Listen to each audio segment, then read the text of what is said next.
નૈનાવા અનુપમ પગાર કેન્દ્ર શાળા પીએમ શ્રી ગુજરાતમાં ભારતીય સંસ્કૃતિના આદર્શ મૂલ્યો, સંસ્કાર, શિસ્ત, પ્રામાણિકતા, નિષ્ઠા, નીતિમત્તે જેવા જીવન મૂલ્યોને ઉજાગર કરવા માટે આજે વેલેન્ટાઇન ડે જેવા પશ્ચિમી સંસ્કૃતિનું અનુકરણ ન કરતા ભારતીય સંસ્કૃતિના અનુકરણ મુજબ વિદ્યાના ધામ એવા નૈનાવા પગાર કેન્દ્ર શાળાના આંગણે માતૃપિતૃ વંદના કાર્યક્રમ યોજવામાં આવ્યો, જેમાં બાળકોએ પોતાના માતાપિતાને કંકુ તિલક કરી સમૂહમાં આરતી ઉતારી માતાપિતાને પગે લાગી એમના શુભ આશીષ મેળવ્યા.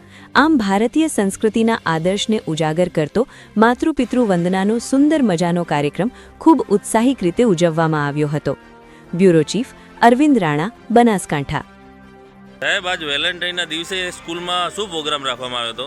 આજે શ્રી નૈનાવા અનુપમ પગાર કેન્દ્ર શાળામાં આજનો દિવસ માતૃપિતૃ વંદના દિવસ તરીકે ઉજવવામાં આવ્યો, જેની અંદર ગામના અમારા જે શાળાના વિદ્યાર્થીઓ મોટા ભાગના વાલીઓ ઉપસ્થિત રહ્યા અને તમામ બાળકોએ દરેક પોતાના માતા પિતાને ઊભા રાખી એમને આરતી ઉતારી, એમના આશીર્વાદ લીધા અને ત્યારબાદ અમે દરેક શિક્ષકોને પણ પોતે પગે લાગી અને દરેકના આશીર્વાદ પ્રાપ્ત કર્યા.